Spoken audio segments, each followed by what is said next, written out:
Okay, so imagine this. What if there was a science that could actually predict the future? Not for, one person, but for an entire galactic empire. Well, that's the absolutely wild idea at the heart of Isaac Asimov's masterpiece, Foundation. It's this incredible story about the calculated fall of a massive civilization and the thousand-year plan to build a new one from its ashes. To really get Foundation, you have to understand just how huge Asimov's impact was.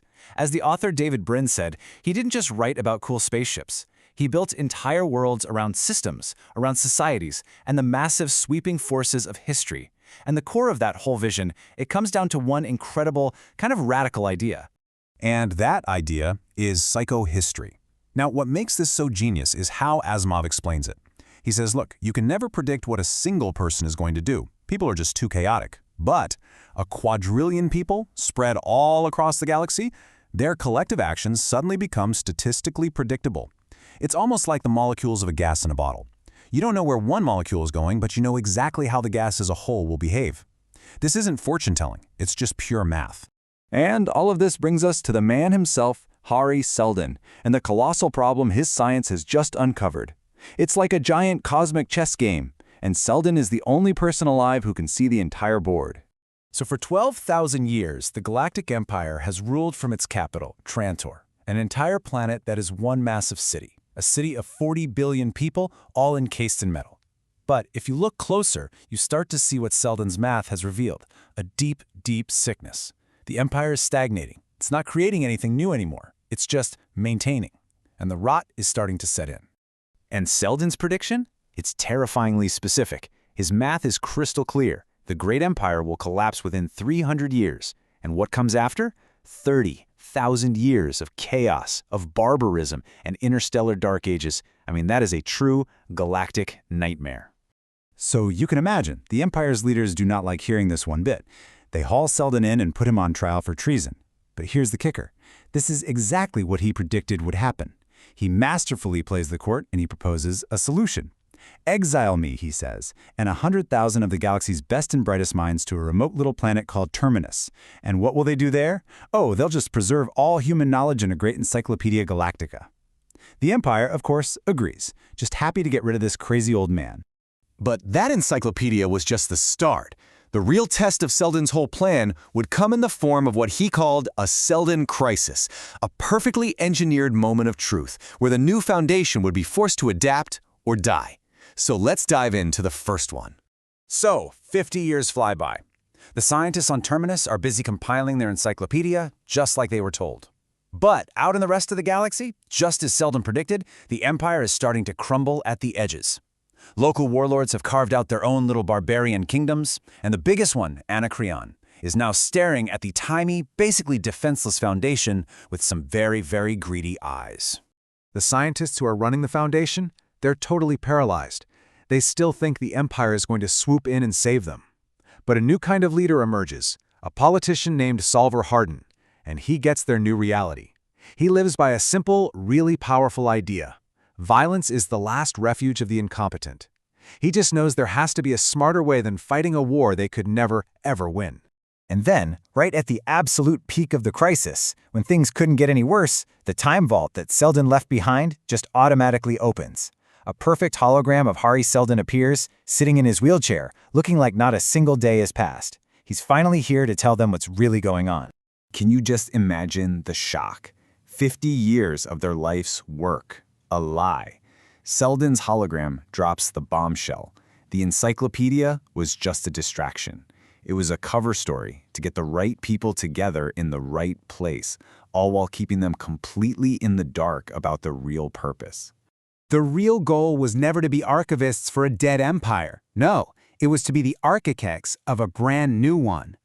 The Foundation is this carefully planted seed, designed to navigate the coming chaos and slash that awful 30,000-year dark age all the way down to just a single millennium. They aren't librarians, they're the future of the galaxy. And Seldon's hologram even confirms that the solution to their crisis is obvious, something Salvor Hardin has actually already figured out. Just look at this setup. Terminus, that little dot in the middle, is this tiny island of advanced nuclear science. The barbarian kingdoms around it, they have nothing like it.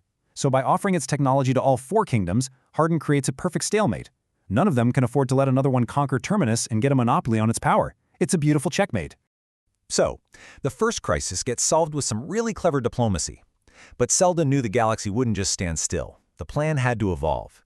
And the second crisis? Well, that would require a totally different and, frankly, a much more cynical kind of weapon. This next part is just cynically brilliant. To keep control over its technology, the Foundation literally wraps it in a manufactured religion they call Scientism. Nuclear reactors become holy relics. The technicians become a trained priesthood performing sacred rituals just to keep the lights on. To the barbarian worlds, it looks like literal magic, but for the Foundation, it's a tool of absolute control. So, decades later, a new king on Anacreon gets it in his head to defy the galactic spirit and attack Terminus again. But by now, the Foundation's religious control is total.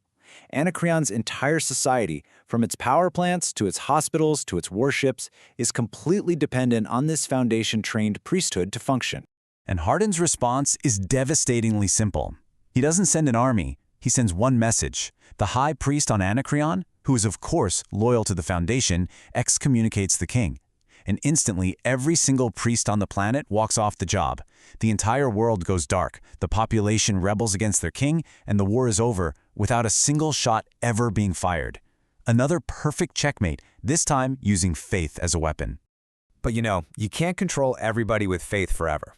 As the galaxy slowly starts to redevelop, religion begins to lose its grip as a tool of power. The third crisis is coming, and it's going to demand yet another new kind of weapon. And this slide just lays out the Foundation's path to power perfectly. You can really see the evolution here. Phase 1, survive using science as a diplomatic shield. Phase 2, dominate using the soft power of religion. And now, as we're about to see in Phase 3, its influence is going to shift to maybe the most powerful force of all, pure economics. So, a new opponent shows up on the board, the Republic of Corel.